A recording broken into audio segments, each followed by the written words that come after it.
On the evening of August 10th, 2005, a man in New York City answered the phone at the office where he worked. A woman's voice came across the line, and she asked to speak with one of the man's employees.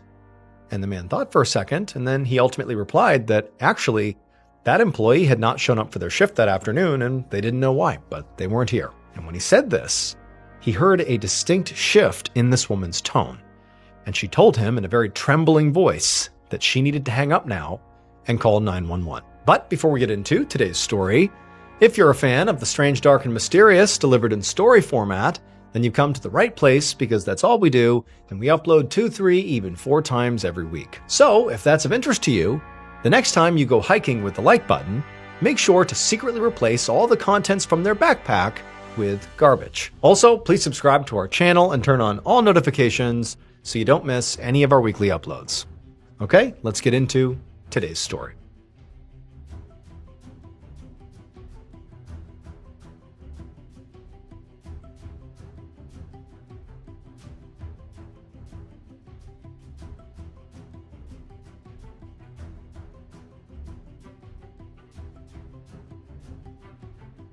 In the early afternoon of Wednesday, August 10th, 2005, 18-year-old Eliza Parsi sat on her bed in her home in Staten Island, New York, flipping through a fashion magazine.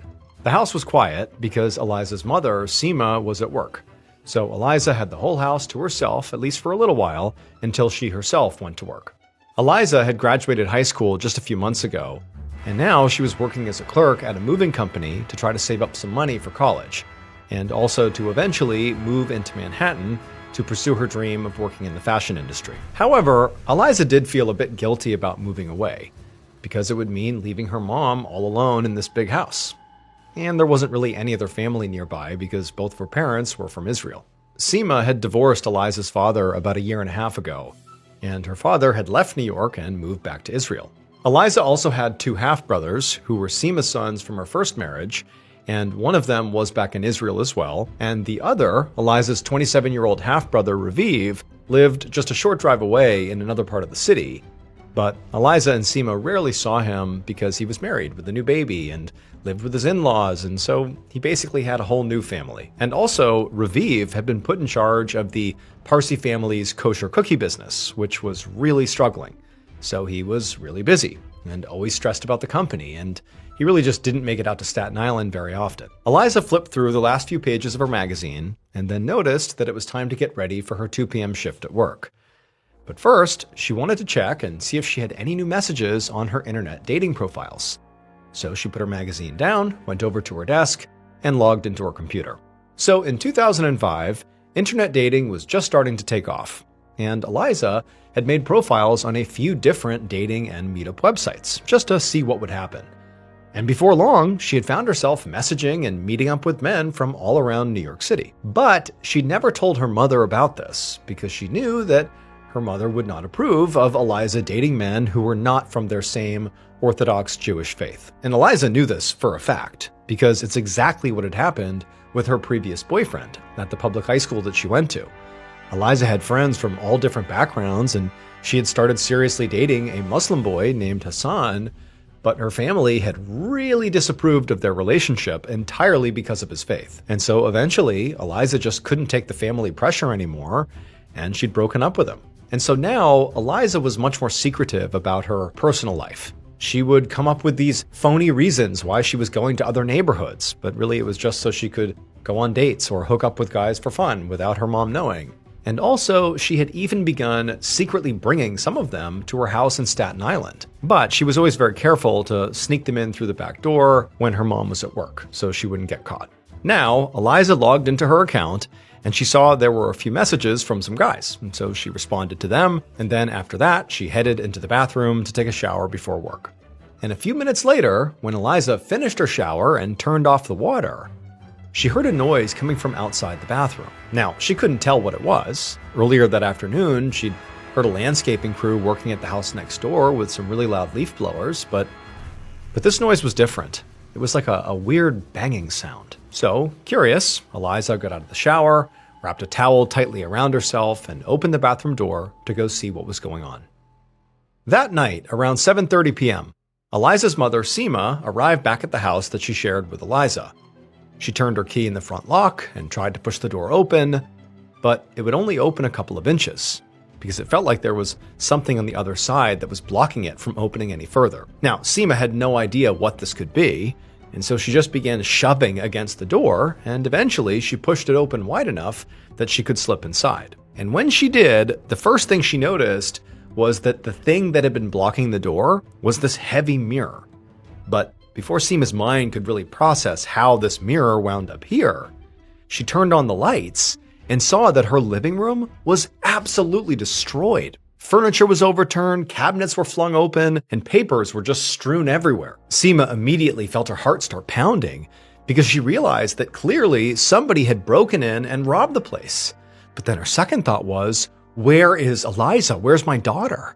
Because Seema knew that Eliza had been home at least part of the day, and what if this had happened when Eliza was here all alone? And so Seema began calling out for her daughter, but there was no answer. And so she followed the chaos upstairs and noticed that the door to Eliza's room was closed. So she went over to the door and put her hand on the knob and tried to open it up, but it was locked. And Seema knew that this was just not normal. Eliza never locked this door. And so now, Seema's thinking something has happened here. Something bad has happened here. And so sort of in a panic, Seema just began banging on the door, screaming her daughter's name, hoping she would answer, but it was silent. And so after a couple of seconds, Seema pulled out her phone and called the moving company where her daughter worked. And her stomach dropped when Eliza's boss told her that her daughter had not shown up to work that day. And so with trembling hands, Seema got off that call and dialed 911. About an hour later, Detective Michael Kenny of the New York City Police Department drove slowly down a neighborhood street in Staten Island. Ahead, he could see his destination, a 3-story house with yellow crime scene tape across the front yard. But it was hard to get close because the street was now swarming with neighbors and just random people who had come out to see what was going on. So Kenny parked a few houses down and then headed for the house on foot. And when he got there, he was met by 2 patrol officers. And they told Kenny that they had responded to a call about a robbery and then had to break down a door of a locked bedroom where they ultimately found the dead body of 18-year-old Eliza Parsi, who lived in the house with her mother, Seema. The officers explained that when they had checked the rest of the scene, they had noticed that the entire house was basically torn apart. But they hadn't found any signs of forced entry. The officers then directed Kenny's attention over to Seema, who was standing nearby with a small group of people, presumably family or neighbors. Kenny knew he would have to talk to her. But first, he needed to get a better sense of just what was going on inside of this house. So Kenny made his way in the front door and surveyed the living room, where some crime scene techs had already begun processing the scene. The room had definitely been torn apart. But as Kenny looked closer, he could see that a lot of valuable items were sitting untouched and out in the open, like the TV and the stereo, which was unusual for a burglary. Next, Kenny walked up the stairs and into Eliza's room, where more techs were collecting evidence, and the first thing he noticed was that this room also looked ransacked. There were clothes and pillows thrown everywhere, and the mattress had been pulled off the bed frame and was leaning up against the wall. And on the floor in the middle of the room was Eliza's body. She was lying on the ground, and she was naked, and there was a towel sort of bunched up underneath her. Kenny asked one of the techs if this is exactly how the body had been found, and the tech said no. When they first got to the scene, Eliza had actually been underneath the mattress and also had a pillow over her face, but they had to move both of those things out of the way in order to actually examine her body, which was why, the mattress was now up against the wall. Kenny knelt down over Eliza's body, but he couldn't see any visible cause of death, like a bullet or knife wounds or bruising, which could mean that maybe she was suffocated. Maybe the pillow that was on her face that they had removed was what was used to kill her. Kenny turned and asked the tech if they had found any evidence of physical injury, and the tech pointed to just a few tiny drops of blood that were on the towel underneath Eliza. Now, they were very small and they could have been old, like maybe somebody had cut themselves shaving, but all these details, a naked young woman, the mattress, the pillow, the blood, it made Kenny concerned that Eliza might have been a victim of sexual assault before she was killed. So Kenny told the tech to make sure that the blood from the towel, as well as any other bodily fluids they could find, were collected as evidence, because they might belong to Eliza's killer. A few minutes later, Kenny emerged from the house and began walking over to speak with Seema. And Seema, she was crying onto the shoulder of a young man, and the minute this young man saw Kenny, he stepped forward and started demanding to know why the police were keeping them away from Eliza's body, and also why the cops weren't out there arresting his sister's killer. So Kenny just took a deep breath, because this man was obviously Eliza's brother, and it was understandable why he was so upset. Kenny knew that a lot of times grief turned into anger in these situations. So Kenny calmly explained that in order to find Eliza's killer, he first needed information, starting with where he and Seema had been that day. And this got both Raviv and Seema to calm down right away, because they seemed to realize that Kenny might actually be suspicious of them. So the man lowered his voice, and he introduced himself as Raviv, and then he and Seema began answering Kenny's questions. Seema said she'd been at work all day and that there were plenty of coworkers who could say as much, and Raviv explained that he too had been working all day, delivering baked goods all around Long Island. Kenny made notes so he could double-check all their information later. And then he asked if either of them knew anybody who might have had a reason to want to harm Eliza, and Kenny saw them share a very knowing glance. Then Raviv turned to Kenny and said he should look into Eliza's ex-boyfriend, Hassan, who none of them liked or trusted. And as Kenny started jotting these details down, Seema chimed in and added that her daughter had told her about something really bizarre that Hassan had done recently. Early one morning a few weeks ago, Eliza had woken up to find Hassan sitting at the end of her bed, just staring at her, like he'd been watching her sleep. And the whole thing had absolutely terrified Eliza because she had no idea how he'd even gotten into the house. She certainly hadn't invited him over, and their house was always locked overnight. And then before Detective Kenny could even ask a follow-up question, Raviv, the brother, just suddenly started yelling, "Get out, we don't want you here," at somebody across the yard. And so Kenny turned to see who Raviv was yelling at, and he saw this teenage boy standing there, looking completely shocked and scared. And at this point, Raviv went from yelling at Hassan to yelling at Kenny to arrest Hassan, because that was the man who killed Eliza.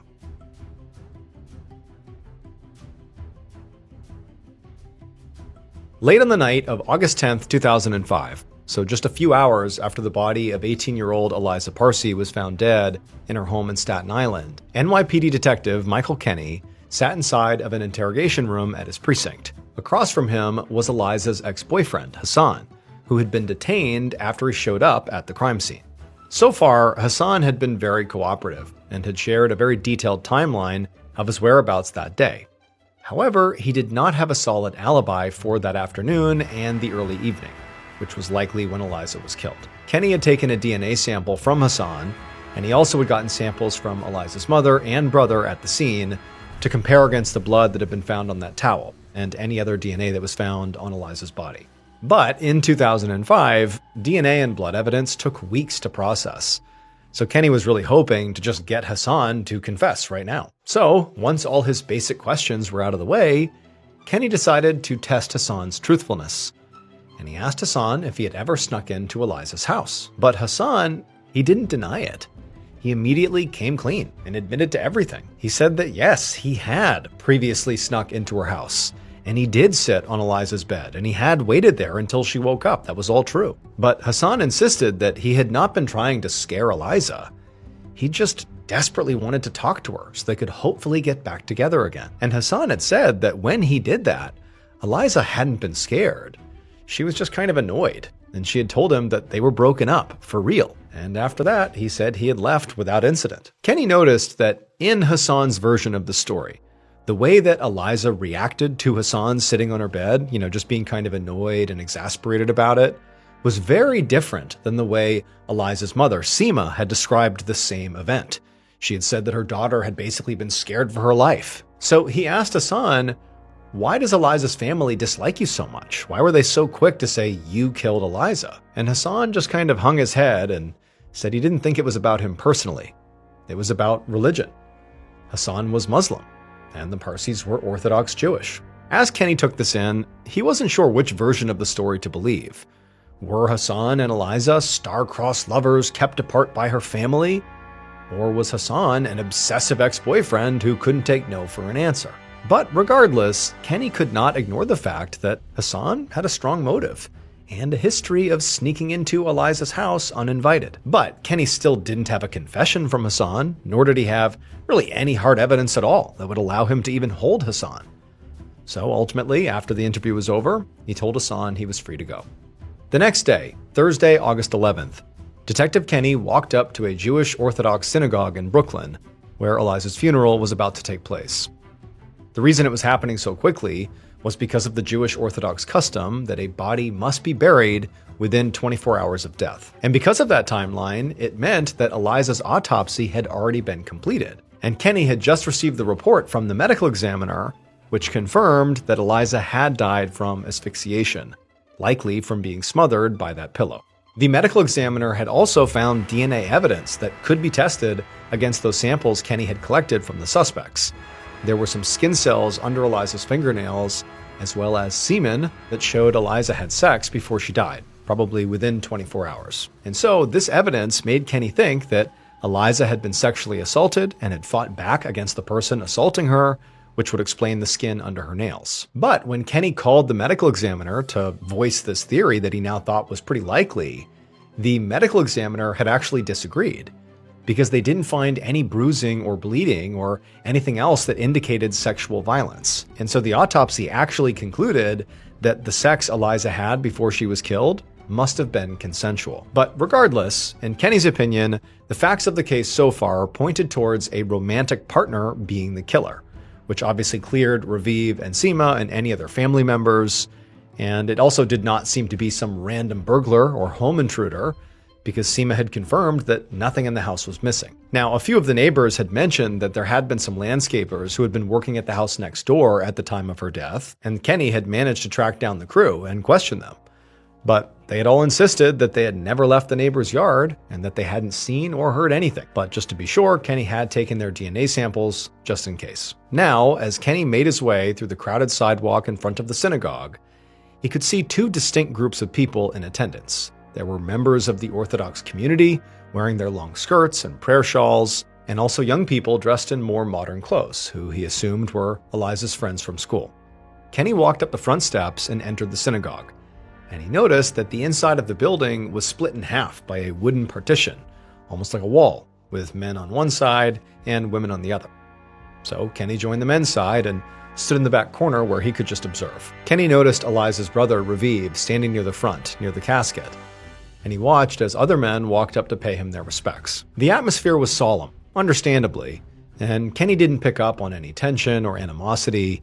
It just sort of felt like a community coming together to kind of make sense of this tragedy. But then Kenny felt the energy in the room suddenly change, like a switch had flicked, and he could hear people start to whisper to each other very urgently, and everybody's heads turned to look back towards the entrance. Kenny turned his head and looked as well, and he saw this one person who was trying to push through the crowd and make their way up the aisle to the front, where Eliza's casket was. And Kenny realized this person was Hassan. For some reason, he'd shown up again, despite the fact that Eliza's family clearly didn't want him around. And Kenny actually watched as Raviv, who, had seen Hassan, Raviv went straight to Hassan and literally stopped him and shoved him backwards and shouted at him to get out, because they all knew he killed Eliza. Kenny, sensing a physical fight was going to happen here, began pushing his way through the crowd to try to stop them and separate them. But fortunately, before he reached them, other men separated Hassan and Raviv, and then Hassan was escorted out of the building. About 2 weeks later, on August 24, 2005, Detective Kenny was in the office of the NYPD Computer Crime Unit, where the department's IT specialists had begun digging into Eliza's online life. After her funeral, Kenny had spoken to Eliza's school friends, who had told him that Eliza had been trying to move on from her relationship with Hassan, and that she had actually opened accounts on a whole bunch of dating sites that she used to meet guys or sometimes just hook up. And when Kenny had pressed them for more information, the friends had told him that none of those online men were from her tight-knit Orthodox community, which was part of the appeal to Eliza. But it obviously was not something she wanted to share with her mother, so she'd kept it all a big secret from everybody except from her closest friends. Kenny had been able to actually get Eliza's computer with her mother's permission, and had brought some IT specialists on board who were able to dig into Eliza's email and browser history. Now, Kenny watched as the IT specialists directed his attention to one of Eliza's dating site message threads. In this thread, Eliza and a man named Jonathan were making plans for when and where they were going to meet up to have sex. They had gone back and forth on a few different options until finally, Eliza just said that he should just come over to her house when her mother was at work, and that she would leave the back door unlocked so he could sneak in without the neighbors seeing. Kenny saw that this particular hookup was planned for Tuesday, August 9th, 2005, just one day before Eliza was killed. Now, naturally, this made Kenny and the rest of the investigators raise an eyebrow, because this plan of Eliza and Jonathan's, of having him enter secretly through the back door while Seema was at work, matched up exactly with what they had found at the crime scene.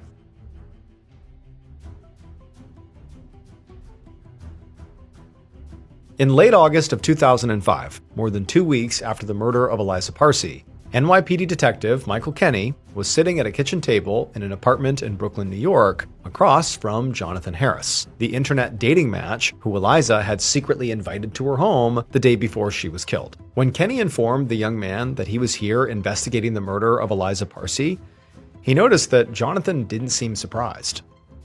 But Eliza's murder had been all over local news, and a lot of stories were really exploiting her romantic past and her sex life, so he had probably already heard about what had happened. Kenny asked Jonathan if he had known Eliza, and Jonathan said yes. Then he detailed basically everything that had been planned in that chat message.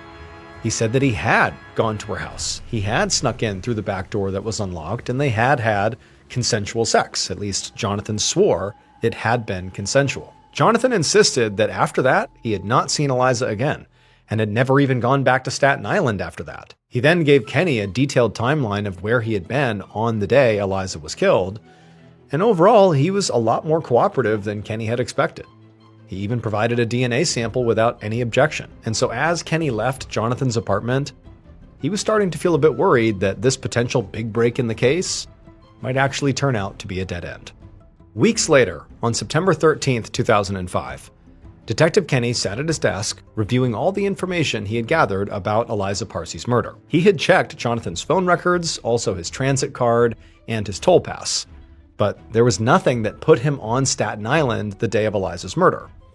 And the computer crimes investigators had not turned up any other promising suspects from Eliza's online dating profiles. Detective Kenny had also continued digging into Hassan, but he didn't have enough evidence to either arrest him or clear him.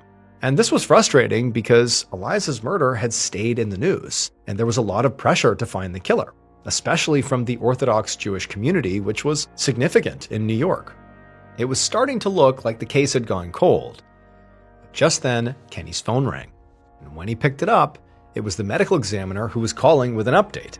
The results of the DNA analysis were finally in, and the semen sample did not match those skin cells that had been found under Eliza's fingernails. So this meant there was DNA from 2 different people at the crime scene. And when the medical examiner said who each of these samples belonged to, suddenly Detective Kenny knew who killed Eliza. Based on the entire investigation, DNA evidence, and the killer's eventual confession, here is a reconstruction of what police believe happened to Eliza Parsi on the afternoon of August 10th, 2005.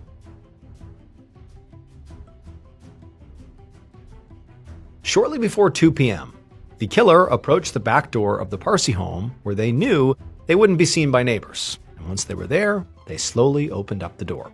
Once they were inside, they walked all the way through the house right to the front door just to check to make sure it was locked, which it was. And so after that, they went and got a heavy mirror and they moved it and put it in front of the door to block it. The killer knew that both women who lived in this house, Seema and her daughter Eliza, worked during the day, and so the killer didn't expect them to come home. But just in case, they didn't want to take any chances, hence barricading the door. Once they were satisfied with the barricade, the killer got to work, opening drawers and cabinets, looking in every place they could, because they needed something very specific inside of this home that was very valuable. But they couldn't find it anywhere on the bottom floor, which made the killer think it must be in one of the bedrooms upstairs. So the killer climbed the stairs and went into the master bedroom, where they looked through the dresser and in the closet, but they still couldn't find what they were looking for. So the killer left the master bedroom and decided to search the other bedroom next. But when they opened the door to that bedroom, they were shocked to see a young woman coming out of the attached bathroom wrapped in a towel.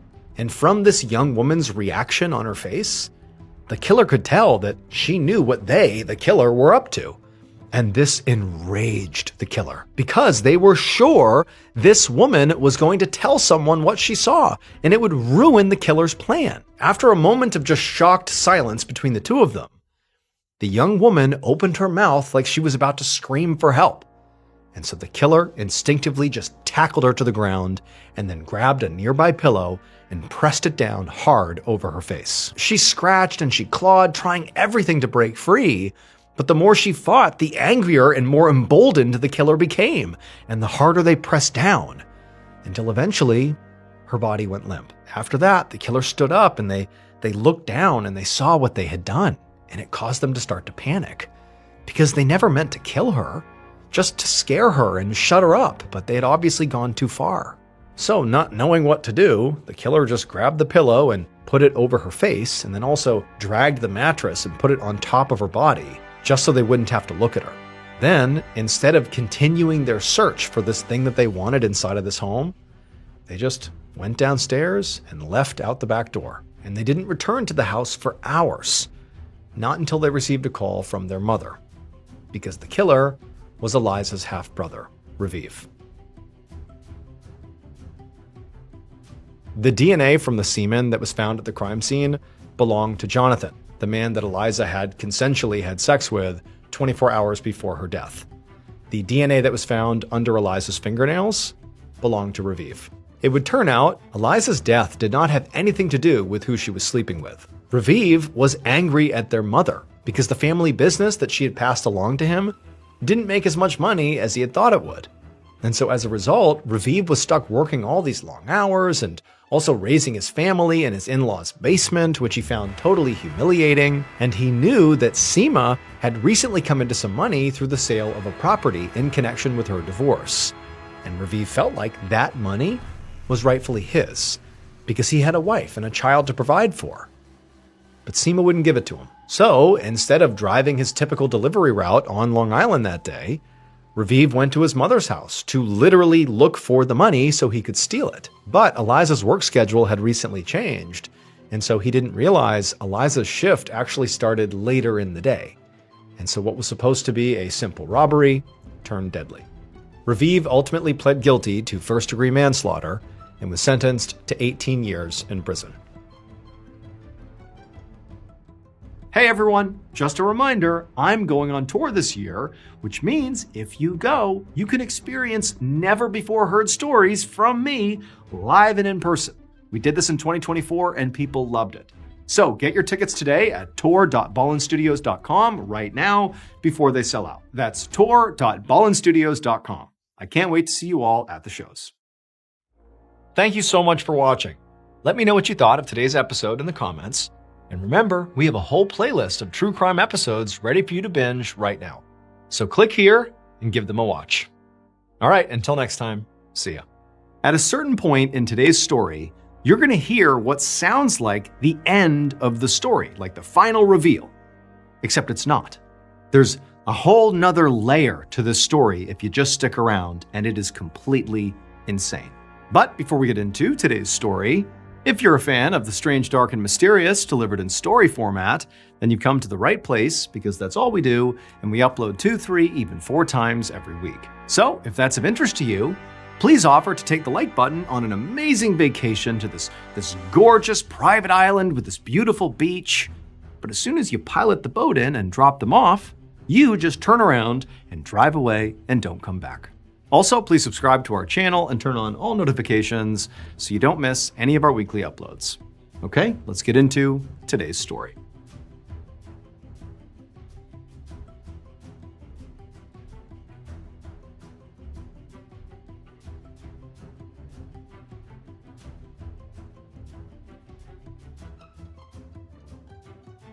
On the afternoon of May 2nd, 1962, a middle-aged woman named Angelina Narcisse walked into a hospital room inside the Hôpital Albert Schweitzer, which is a medical center in central Haiti. Inside, Angelina saw one of her brothers, 40-year-old Clervius, propped up in the hospital bed. He had an IV sticking out of one arm, and he had an oxygen mask strapped over his face. His eyes were closed, and when Angelina touched his hand and said hello, he didn't react. So Angelina had just been briefed by Clervius's doctors about what was going on here. She knew that 2 days earlier, her brother had come to the hospital coughing up blood and also running a dangerously high fever. Doctors had managed to get his fever down, but they determined that his blood pressure was really high and he also had fluid accumulating in his lungs. But they didn't know why any of that was happening or how to control it or stop it. So now, less than 48 hours after Clervius' symptoms began, he was barely conscious. And so for Angelina, it was obviously, very scary to see her brother so sick like this, but it was also confusing because she knew that one of her other brothers had seen Clervius just a few hours before he had shown up at the hospital with these horrible symptoms. And Clervius, at the time, had seemed completely fine.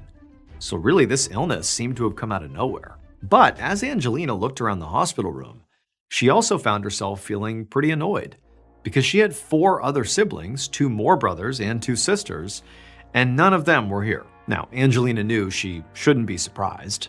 Ever since their parents had died, there had been basically nonstop drama between all the siblings, and most of the drama centered around Clervius himself. So when their parents had passed away, Clervius was the one who had ultimately inherited their money and land.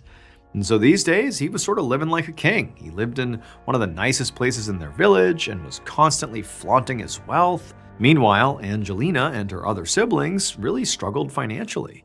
And anytime they asked Clervius for help, he refused, which had caused a huge rift in the family.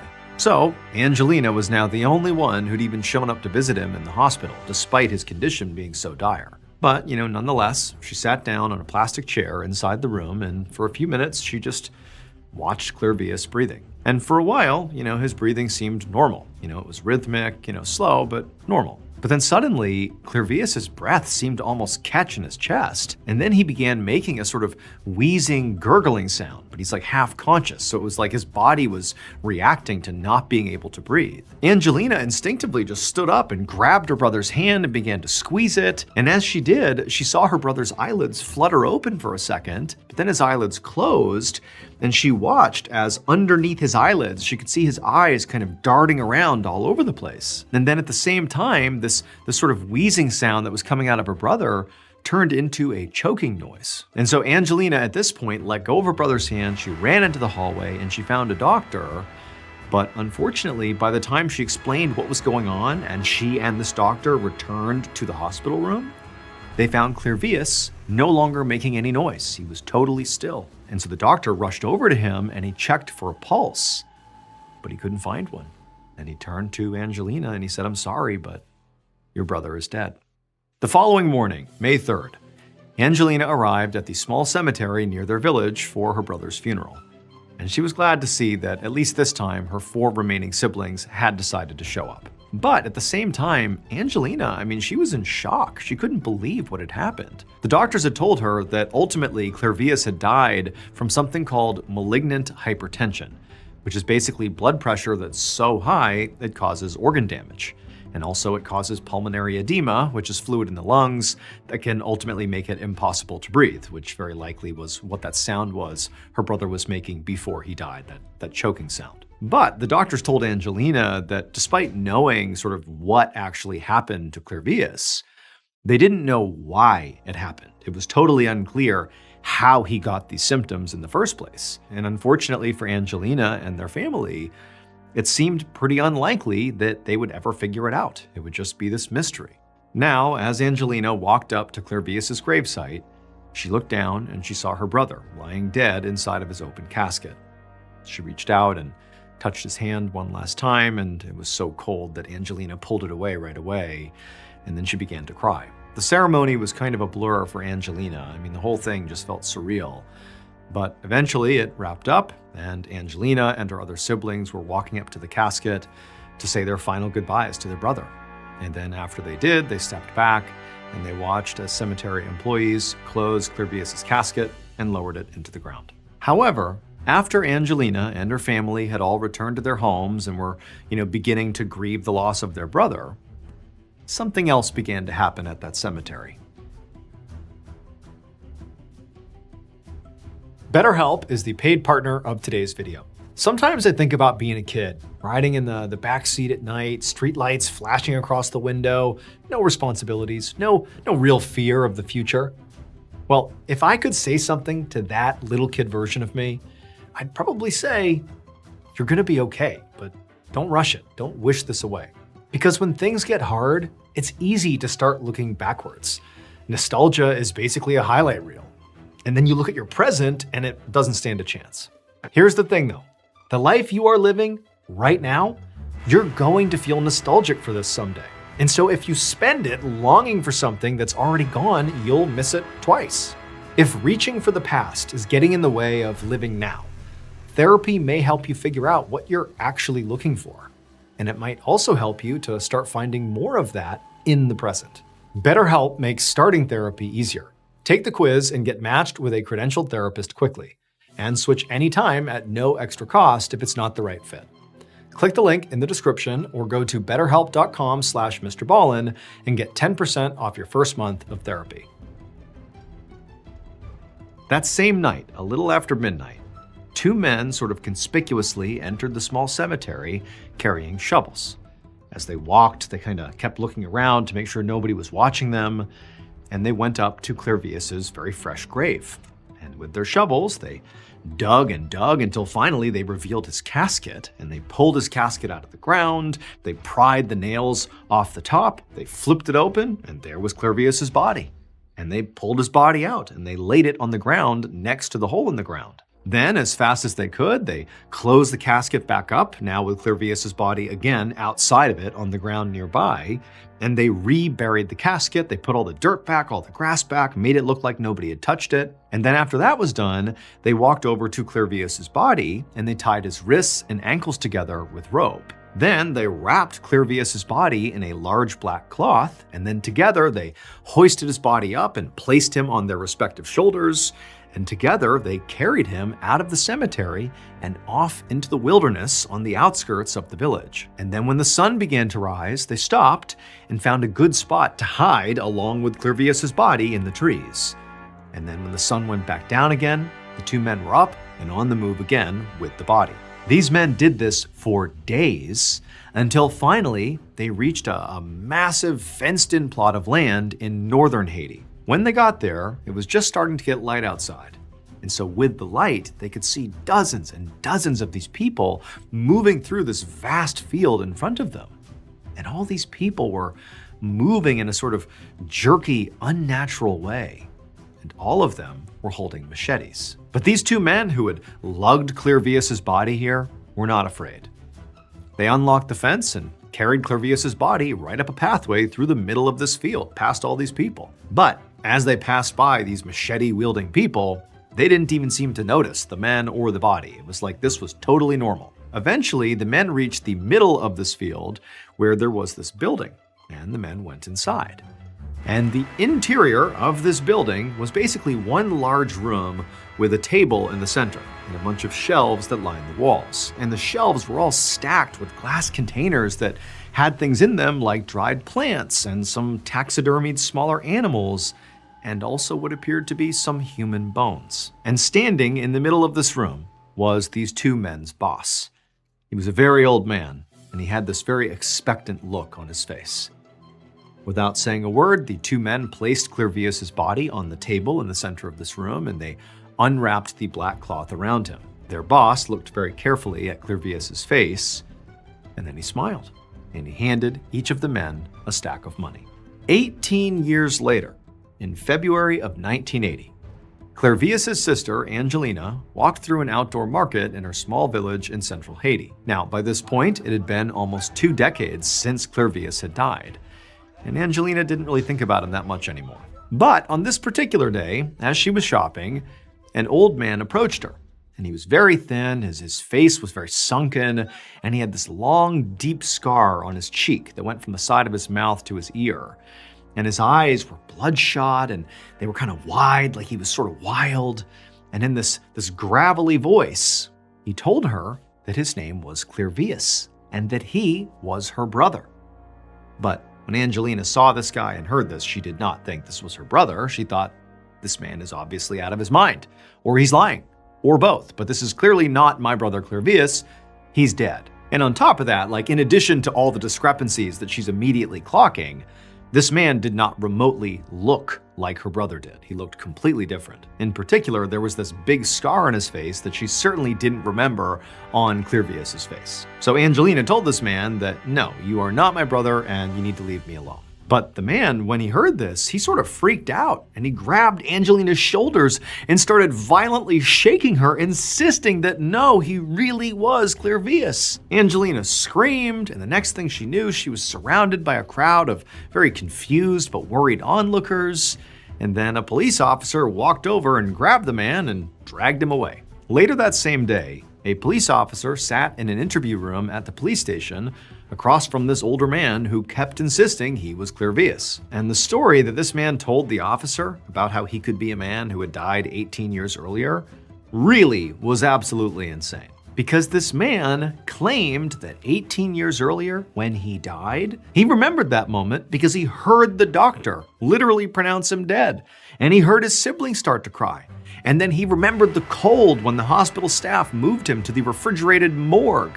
And then he remembered the sound of them nailing his coffin shut, and he remembered what it felt like when one of those nails punctured through and cut his cheek. That's how he got that big scar on his face. It was a nail in his coffin going through his face. Basically, he wasn't dead. He was totally mentally conscious of everything happening to him. He just physically couldn't move or react in any way, and he didn't know why. But everybody thought he was dead, and he wasn't. And then he said later that same night, as he's literally in a coffin underground, basically waiting to suffocate to death, he became aware of two men suddenly unearthing him and removing him from his coffin, and then they tied him up, wrapped him in cloth, and then carried him into the wilderness for days. And then finally, they entered this building in the middle of this field, and they set him down on this table, and then he heard this third man thank the man that had carried him, and then this third man poured something into Clervius's mouth, and then this guy just started chanting over and over again. And then a few minutes later, he found his body sort of was beginning to work again. He could open his eyes, he could sort of move his limbs, but things just felt different. Suddenly his vision was very strange and hazy, and his body movements were jerky and uncoordinated. It almost felt like his mind was moving slower than it really was supposed to, like it was just dumbed down or something. And it was at that point that Clervius said he realized what was actually going on here. Clervius said this old man that had poured whatever in his mouth and was now chanting, he was a Bokor, which is a voodoo priest in Haiti.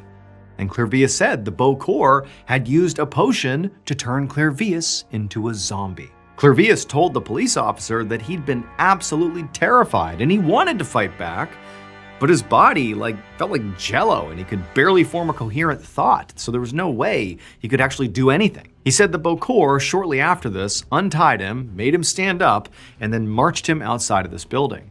And he said everything looked so blurry outside, but he could tell, despite his vision, that he was in the middle of a huge sugarcane field.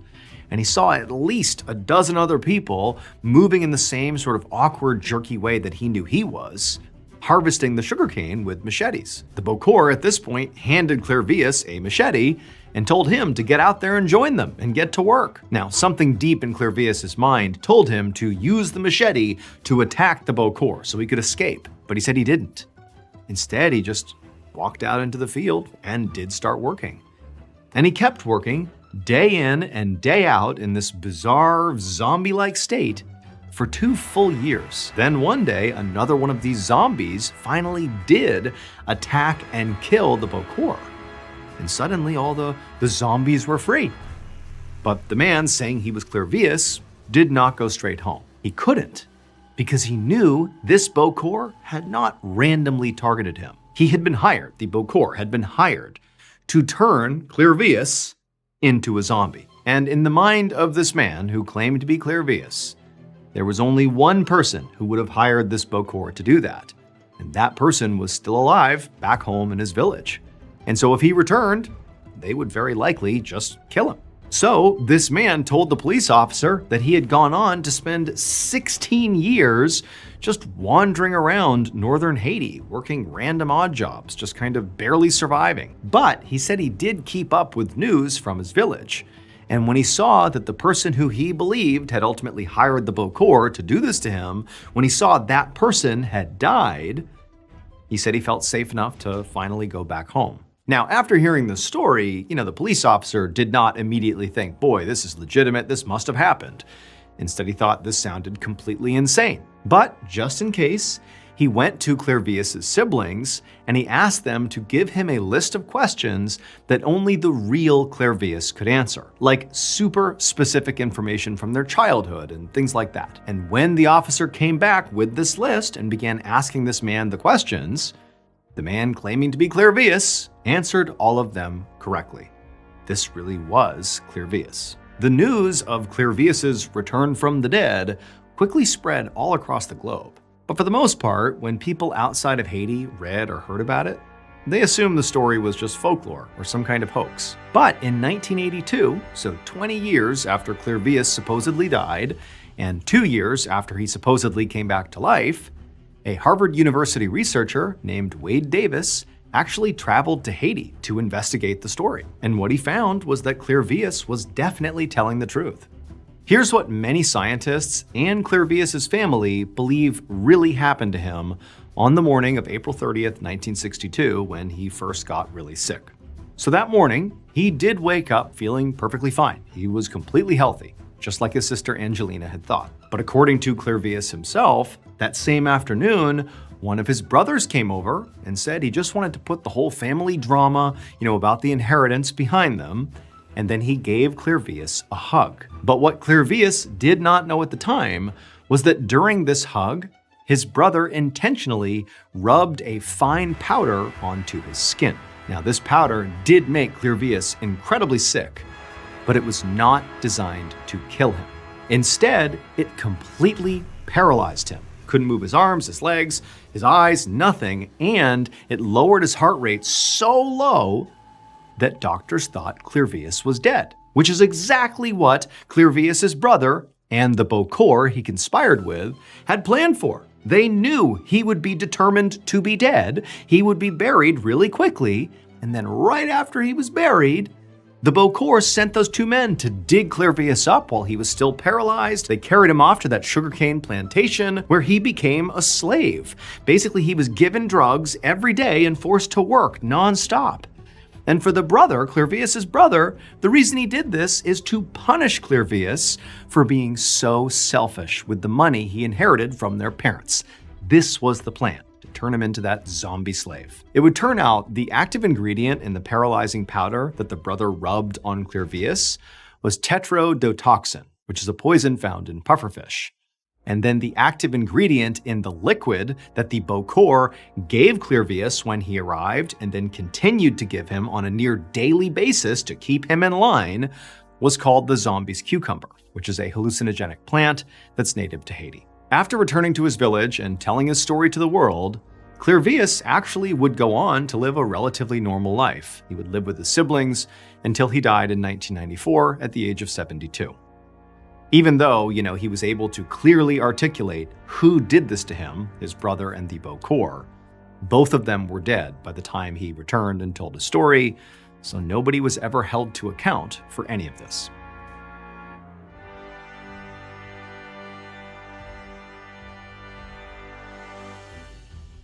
Hey everyone, just a reminder, I'm going on tour this year, which means if you go, you can experience never before heard stories from me live and in person. We did this in 2024 and people loved it. So get your tickets today at tour.ballenstudios.com right now before they sell out. That's tour.ballenstudios.com. I can't wait to see you all at the shows.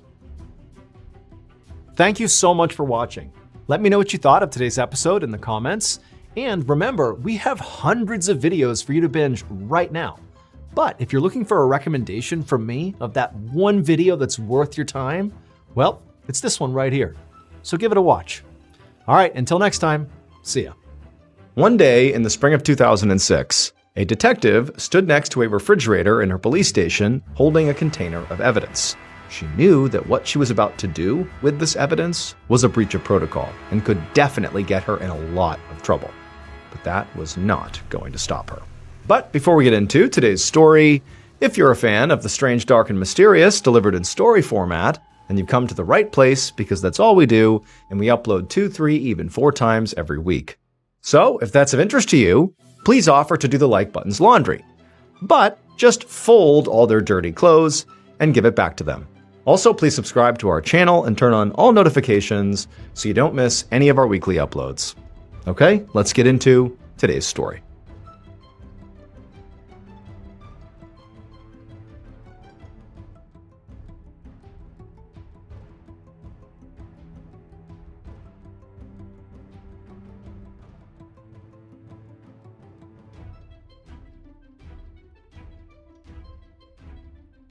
On the afternoon of Wednesday, April 12, 2006, Dr. John Yelnick finished up his final exam of the day at his dental practice in the rural community of Blairsville, Pennsylvania.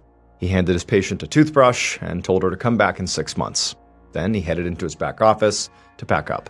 Once he'd gathered up all his things, he walked out through the reception area and told the receptionist to have a great night. She waved and gave John a big smile. However, as soon as John actually left the building, the smile faded from his face, because in reality, he had a lot of problems right now, and pretending to be happy all day was actually really exhausting. And so John walked across the lot, climbed into his car, and then began the half-mile drive from his dental practice to his house. So John had actually grown up in Blairsville, and it had been his lifelong dream to raise a family here. So when he graduated from dental school 13 years earlier, he could have set up shop in a big city and very likely made a higher salary right off the bat. But instead, he joined the practice of his own childhood dentist right in downtown Blairsville. And it would actually turn out that John was able to make a lot of money right here in his hometown. This dental practice really took off, in part because John himself was really charming and great with kids, and so lots of families wanted to come here. And so what John had done is, with the extra money he was making, basically above and beyond what he expected, he took that extra money and invested it into real estate and became a millionaire by the time he was in his 30s. However, it was not until John met his wife, Michelle, that he really felt like he had made it in life.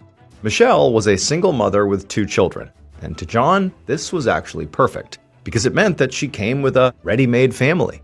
Now, John's friends were sort of worried that Michelle only wanted John for his money, but when John's mom got sick with cancer, Michelle took on the responsibility of being her full-time caregiver. And for John, that was all the proof that he ever needed that Michelle truly cared for him. And so the pair got married in 1997, and they actually adopted a little boy named JJ shortly after their marriage. And so altogether, they had 3 children.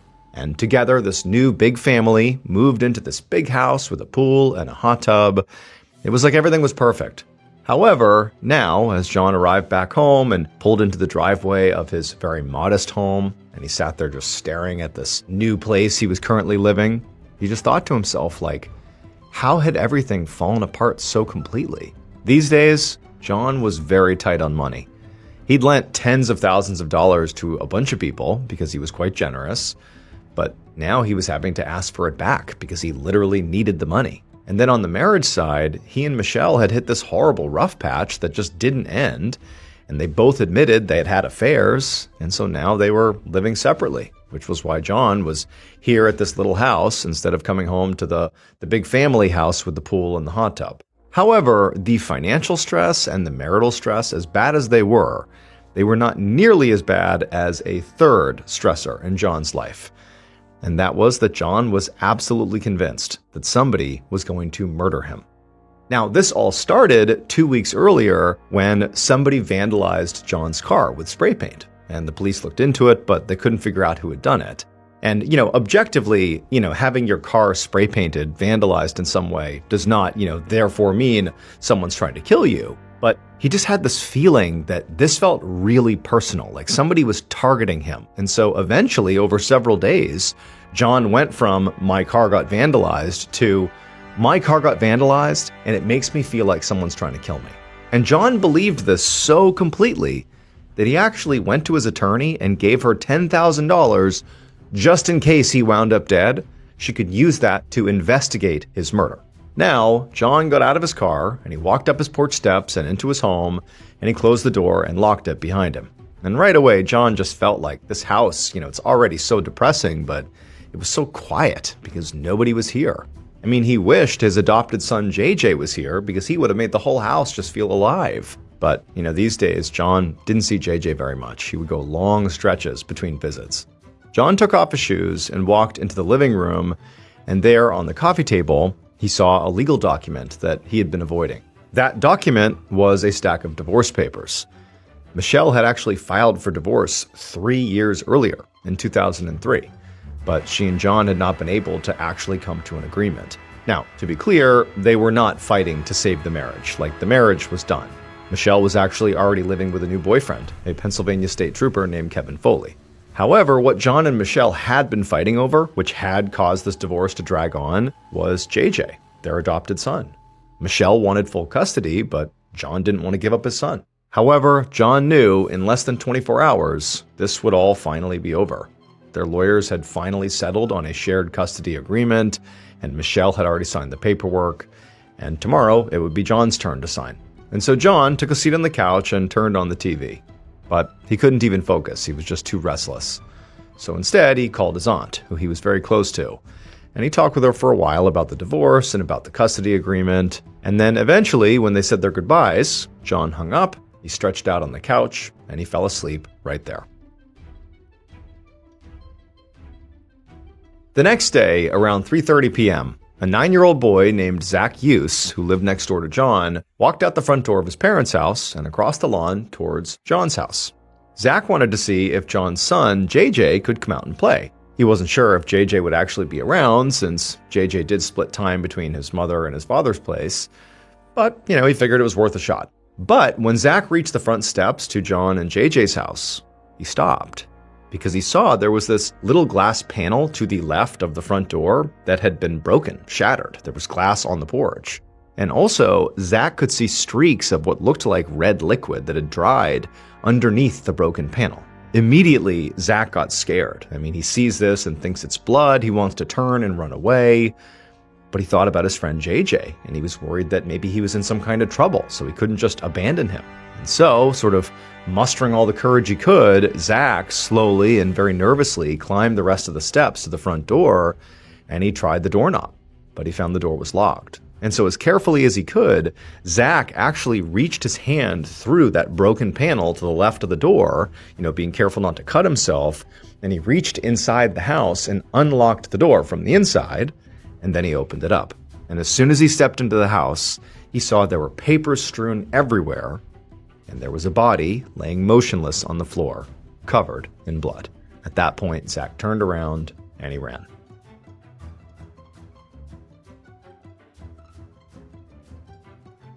About 15 minutes later, Corporal Janelle Leidick of the Blairsville Borough Police Department was driving with her husband and 4 children when she got a call from dispatch. A 911 call had come in from a normally very quiet residential street, but the details were still a bit confusing. Dispatch just said there had been a cardiac arrest and that Corporal Leidick was needed at the scene. There was no other information available. So, thinking the call was sort of a run-of-the-mill heart attack, Leidick, with her family, just drove straight over there. However, when she actually pulled up to the home and got out of her vehicle, she could tell that this was not a heart attack. She saw there was a patrol officer waiting for her on the porch, and his face looked grim. Leidick walked over to him, and he immediately pointed out that broken glass and the blood that, appeared to be stained to the ground. And so she asked him, what's going on here? I was told this was a cardiac arrest. And all he said was, you know what, it's probably best if you just go in and look for yourself. So Leidick, she turned and waved to her husband and kids, sort of signaling everything's fine, just give me a minute. And then she stepped inside the house. And right away, she was sort of struck by what she saw. I mean, the whole foyer was splashed with blood all over the floor and the walls. And there, in the center of it, amongst, all these papers strewn about, was the most mutilated body she had ever seen.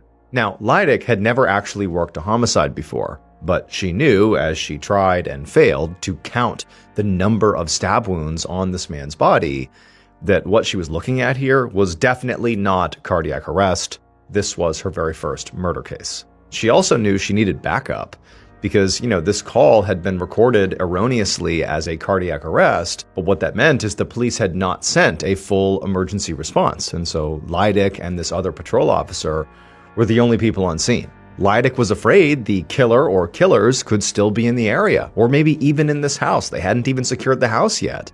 And she's thinking she brought her kids and her husband with her. So she immediately instructed the patrol officer to search the rest of the house, and then she went back out into the front yard to basically stand guard between the murder scene and her family with her hand on the gun in her holster. Luckily, though, it wasn't long before Leidick heard a bunch of emergency sirens approaching in the distance. Also, at the same time, that patrol officer came out of the house to tell Leidick that it was empty. So the killer or killers were gone. The only new discovery this officer had made was he had found a huge puddle of blood in the basement where the victim had bled through from the floor above. And so at this point, Leidick said bye to her husband and her kids, and she sent them home. And then she went back into detective mode and went back inside the house. It was around this point that somebody on scene told Leidick what the victim's name was. They said his name was John Yelnick. And so as the crime scene technicians began their work processing the physical evidence inside the house, Leidick began a slow walk through each of the rooms inside the home, trying to get a sense of who John was, and also how he died. John's body was close to the front door, but it was clear that the attack that preceded his death had been very long and chaotic. There was blood all over the living room floor, which was also strewn with divorce papers. John's body was also found barefoot. However, there were bloody shoe prints in the house, and these prints were far too big to belong to that little boy who found the body, Zach. So Leidick figured they must belong to the killer or killers. And so the crime scene techs were already measuring the prints to try to determine the killer's shoe size. As Leidick continued walking through the house, she didn't see anything that at least overtly looked like it could have been used as a murder weapon. She also didn't see any evidence of a robbery. The TV hadn't been taken, no drawers or cabinets appeared to have been opened, and so on. And to Leidick, this actually made sense. I mean, the murder appeared to be extremely violent and so very likely quite personal, which suggested that whoever the killer was, or killers, the only thing they had really wanted when they entered this home was apparently for John to die horribly. She finished her sweep of the scene, ending up in the living room where it looked to her like the attack had begun. And that's when she noticed a check on the coffee table, right next to some of the divorce papers. The check was made out to the victim, John Yelnick, for $15,000. And attached to the check was a note asking John to hold off for a few days before he deposited it. The check and note were from somebody named Melissa Use. And when Leidick saw that, she did a double take. Use was the last name of the neighborhood boy, Zach, who had discovered John's body. And so Leidick wondered if Melissa Use was related to Zach Use, the boy. And so now Corporal Leidick realized that here on the coffee table, she had her first two legitimate leads. One, her victim was in the middle of a divorce. And someone, maybe his next door neighbor if Melissa was connected to Zach, owed him a lot of money that apparently she couldn't quite afford to pay back in one go, that she had to tell John to don't cash this right away.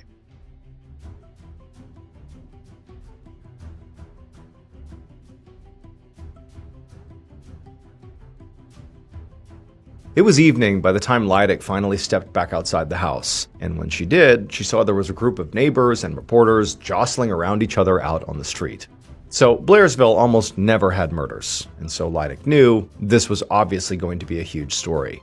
But for now, as much as she knew she was going to get hounded by reporters as she passed by them, she just needed to keep on walking because she had to get back to the station to get organized for interviews tomorrow, like with suspects. However, before she could even walk down the front steps, one of the other officers on scene came over to her with an update. Over the last few hours, the police had fanned out across the neighborhood to speak to people to see if anybody had seen or heard anything unusual.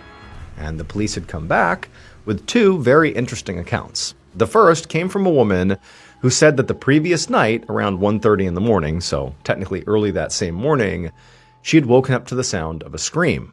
And so she sat up, she heard the scream, but she said the screaming didn't continue, and so she had ultimately just gone back to bed.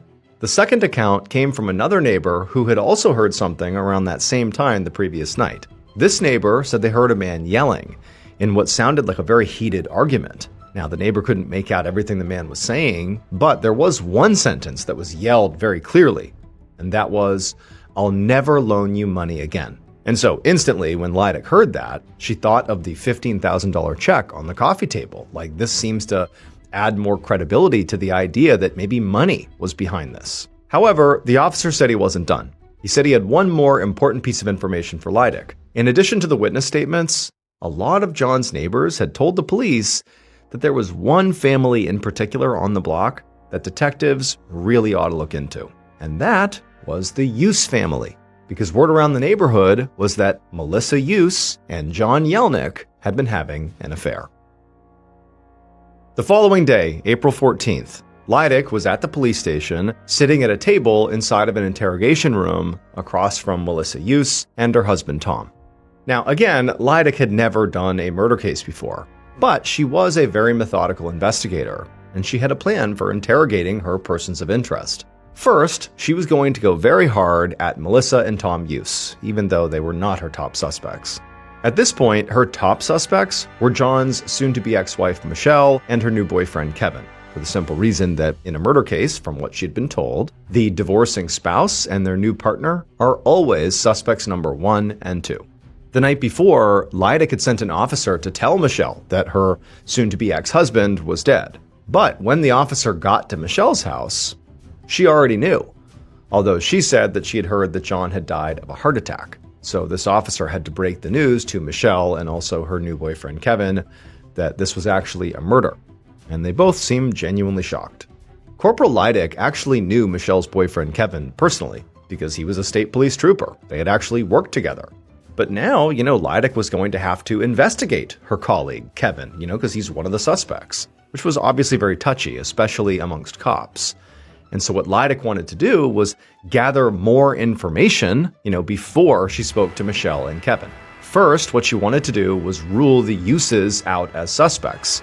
And she wanted to also get the results of the autopsy, which was scheduled to take place later that day. So now, Leidick looked across the interrogation table at John's neighbors, Melissa and Tom Use. And Leidick began by asking them what the deal was with that $15,000 check Melissa had written to John that was found near his body. Melissa answered in a very shaky voice. She explained that she and John had been friends since about 9th grade, and she was planning to open a new bakery in town. And John had just loaned her $15,000 to help her out with that. But then sort of out of nowhere, he'd asked for the money back. Melissa said she'd been really disappointed when he did this, but she also knew John was in the middle of a very expensive divorce, so she understood. She said that she had only had $14,000 in her account when she wrote the check, and so that's why she had also left that note for John along with the check, asking him not to cash it for a few days until she got that last $1,000 together. Leidick watched Melissa closely as she said all this. She did seem truly distraught over John's death, and that the money really didn't seem like a big issue to her at all, relative to John's death. But for Leidick, the obvious warmth that Melissa clearly felt for John raised another, more sensitive question here, and she decided that she really just couldn't dance around it, even though Melissa was literally sitting next to her husband, Tom. Leidick looked right at Melissa and asked her straight out, was she having an affair with John? Melissa immediately flushed and said no, and she said they'd been close friends, but really nothing more.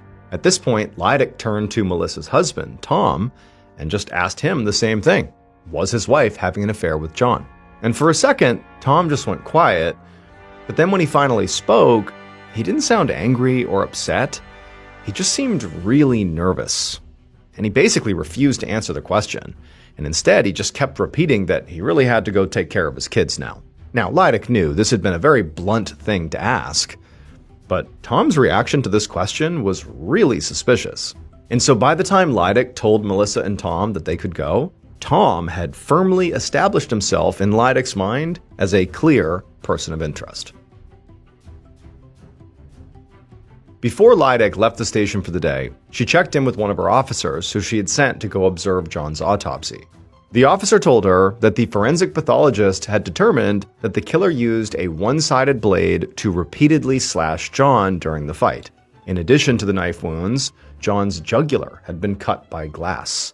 And John also had defensive wounds on his hands, as well as cuts on his back, which suggested he had at one point tried to run away. I mean, Leidick already knew this, but to hear the details from the autopsy just reinforced how truly brutal this murder was. And so what Leidick thought after hearing these details was, wow, whoever did this must have truly hated John. And Leidick's already thinking, I already have one suspect in Tom Use, whose wife might have been having an affair with John. Certainly that would be enough to inspire Tom to hate John. Despite Leidick's, obvious inexperience with murder cases, she felt really confident at this point that she'd be able to solve this, as long as she was allowed to work slowly and methodically, like she always had on every case she had worked in. However, the case was already getting a lot of attention in the news, and so Leidick knew there would be pressure to show results fast. If she moved too slowly, this case might either get taken away from her, or another police agency might get called in to help to speed it up. Now, Leidick didn't want that to happen, but she also really didn't want to compromise her methodical investigative process either, and so she figured she would have to strike a balance. That officer who had gone to the autopsy had come back with John Yelnick's fingernail clippings, blood samples, and tissue samples, which Leidick was supposed to send off to a state police lab for DNA testing.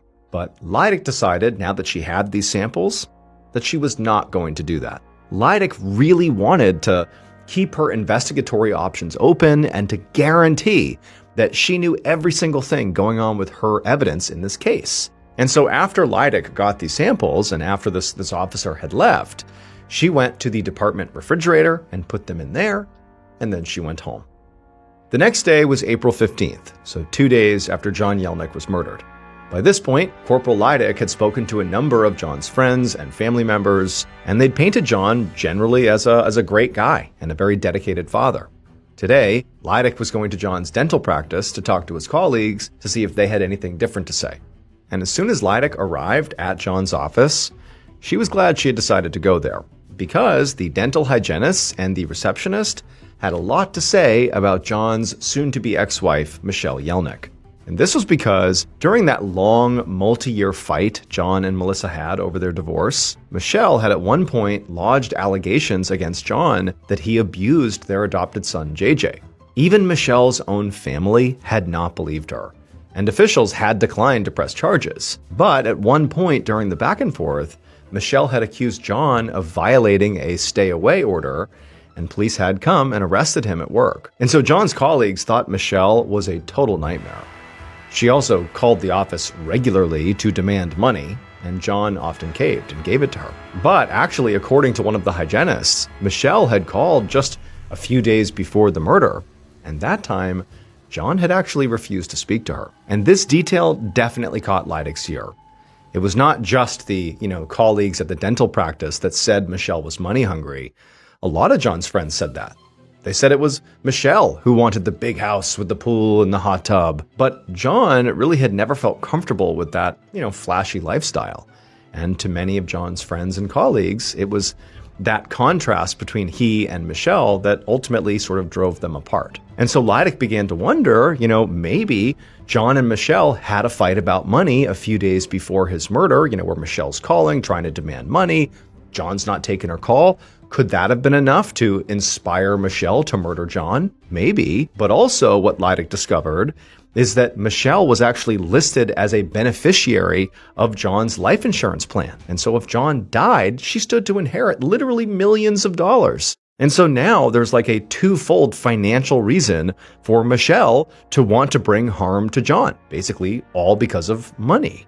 But it didn't seem possible that Michelle would be capable of overpowering John and delivering all those stab wounds and killing him. It just seemed like John would be able to fight her off if she was the killer. But Leidick thought, maybe Michelle hired somebody else to do it, somebody else that was much larger and more physical. She certainly had the money to do that. And so as Leidick left the dental office, she began to think about how she was actually going to approach Michelle. Given the sensitivity of the fact that Michelle was dating a cop, Leidick did not want to make her move too soon without enough ammunition first. This was not just the first murder case she had worked. This was, the first murder case and the biggest case, period, that she had ever worked. Reporters were calling her constantly. This was a really big deal, and she didn't want to screw anything up.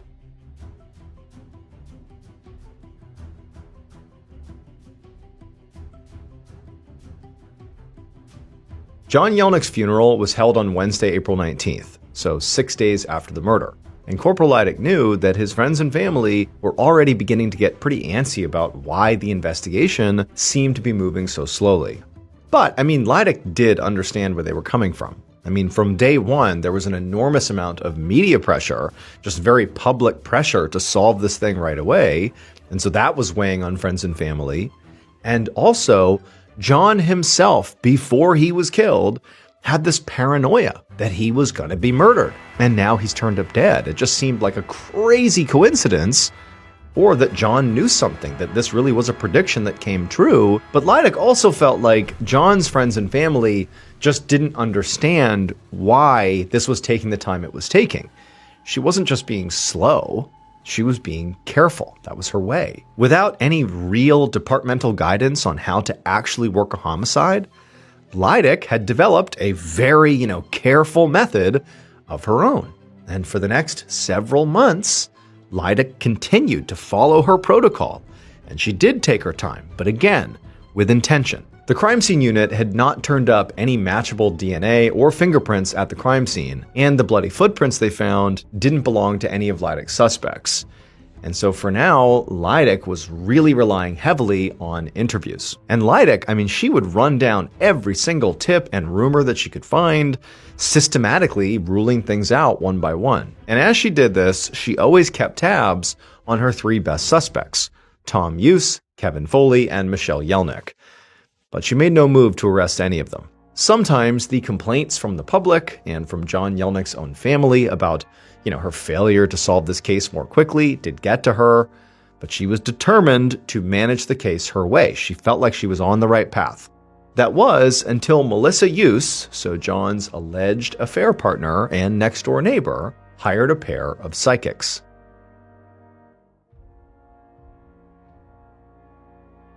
It was the summer of 2006, so about 3 months after the murder, when Leidick got a call from Melissa. Leidick had actually been pretty surprised to hear from her, and then even more surprised when Melissa told her she wanted to meet at John's house.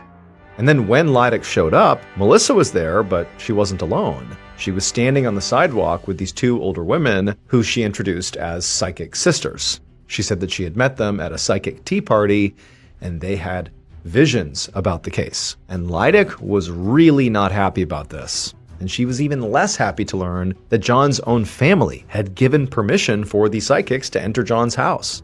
But Leidick also knew that John's family was getting really edgy, and if she wanted more time to work on her case, she needed to placate them. If that meant working with these psychics contacted by one of the suspects' wives, then that was what Leidick was going to do. And so Leidick followed Melissa and the psychic sisters as they walked into John's front yard and began saying they felt hot and cold patches, and, Leidick is doing her best not to roll her eyes. And then when they went into the house, which had not been cleaned out after the murder and so was still splattered with blood, the psychic sisters had a premonition that told them the killing had happened in the dining room area. And then the psychic said they saw a knife and they saw stab wounds and a bloody footprint, and they said the killer drove a black or red car, and that the killer was not Melissa Use's husband, Tom.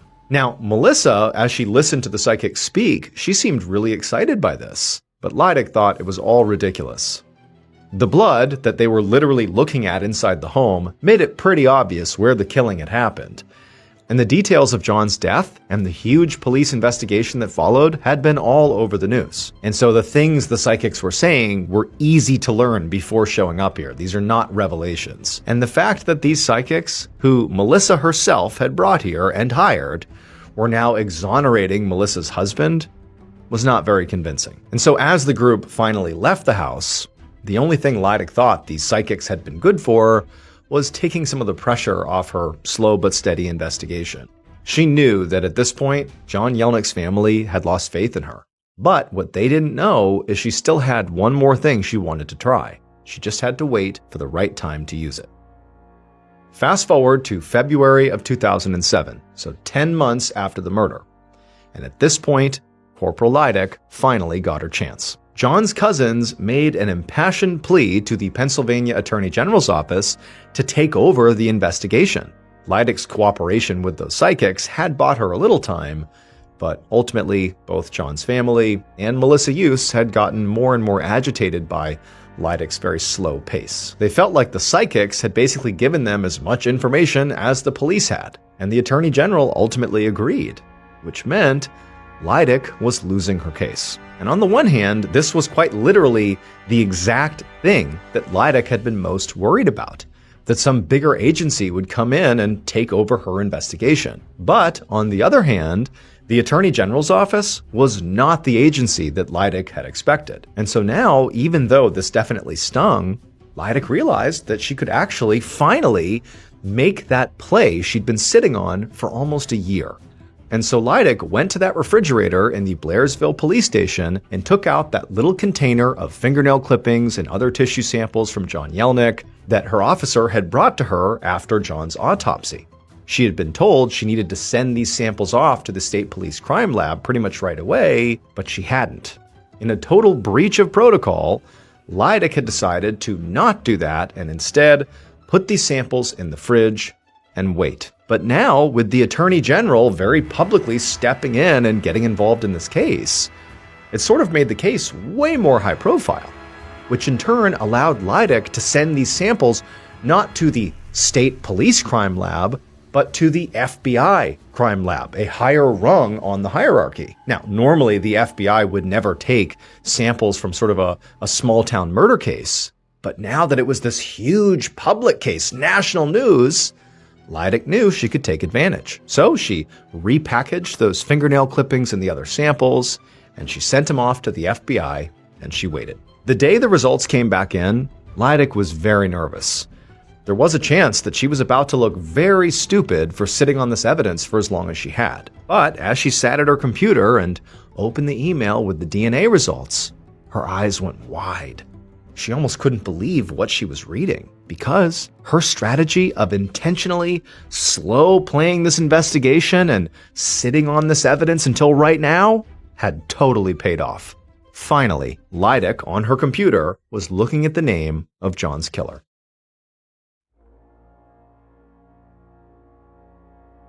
Based on evidence collected at the crime scene and tested by the FBI, this is a reconstruction of what authorities believe happened to John Yelnick in the early morning hours of April 13th, 2006.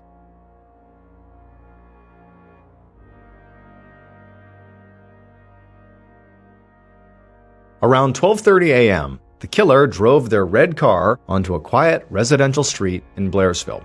They eventually came to a stop in front of a modest brick home. There, they cut their lights. The killer climbed out and looked around the neighborhood to make sure no one was watching, but it was dark and silent. So, the killer left the street and walked around to the back of this home and then slipped inside of it through an unlocked back door. Once inside, the killer walked through the dining room and then into the living room where they found John Yelnick sleeping on the couch. The killer gripped a single-edged knife in their fist, and they walked right up to John, and they raised the blade up and then brought it down directly onto John. Instantly, John woke up and began screaming, and he put his hands up to try to protect himself, and he even tried clawing at the killer, getting the killer's skin under his fingernails. And so John eventually rolled off the couch, desperate to get away. John eventually got up and sort of began to stumble away, but the killer chased him down, and the two began to wrestle. And as they're struggling and the killer is stabbing John, John's flailing his arms around, and he eventually hit the divorce papers on the coffee table, throwing them everywhere. And then eventually, somehow, just on pure adrenaline, John broke away from the killer and tried to run for the front door. John eventually did make it to the front foyer, and he actually reached for the front door, but the killer actually shoved John as he did that, and John went flying towards that pane of glass to the side of the door, and his head went through the glass, and when his head went through, some of the glass severed his jugular, and then John bled to death right there. The killer watched until John was totally still. At that point, they walked back out of the home, tracking John's blood right back out the door. The killer was very confident they would never be caught, primarily because the killer knew people trusted them with their lives. The killer was Michelle's new boyfriend, Pennsylvania State Police Trooper Kevin Foley. And the fact that he was a cop was the very reason Corporal Leidick had decided not to send all of that evidence to the state police crime lab. Leidick knew Kevin. and she liked him, and she basically trusted him. But as soon as her investigation began, she began to hear about how much Kevin seemed to hate John, in part because of the allegations that Michelle had made that John had abused JJ. Even though those allegations were ruled totally unfounded, it seemed that Kevin ultimately believed them. And so Lydic had become increasingly paranoid that Kevin was the killer, and that her case would be taken over not by the Attorney General's office, but by the state police. And she was afraid that if Kevin was guilty here, well, she couldn't really trust the state police crime lab to not potentially cover up evidence. Or maybe Kevin would get involved, find out, and he would cover it up. It just was too risky. And so she didn't want to send the evidence to the state crime lab. So Lydic had done something really risky. To keep complete control over her investigation, she'd kept the fingernails and all the tissue samples that were collected at the autopsy, even though she knew they very likely contained the DNA of John's killer. Then she slow-played her investigation, biding her time, until she could figure out what to do with those samples. And luckily, the answer came about a year later when the Attorney General took over the case, and Lydic then got access to the FBI crime lab. The FBI scientists did finally test the DNA that was found under the fingernails and found that it was a match for Kevin Foley. And so in the end, State Trooper Kevin Foley was found guilty of first-degree murder and was sentenced to life in prison without parole. As for Michelle Yelnick, she was never actually charged in connection with the case.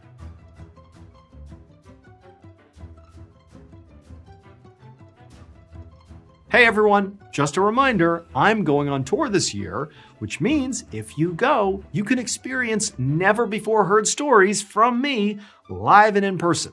We did this in 2024 and people loved it. So get your tickets today at tour.ballenstudios.com right now before they sell out. That's tour.ballenstudios.com. I can't wait to see you all at the shows. Thank you so much for watching. Let me know what you thought of today's episode in the comments. And remember, we have a whole playlist of true crime episodes ready for you to binge right now. So click here and give them a watch. All right, until next time, see ya.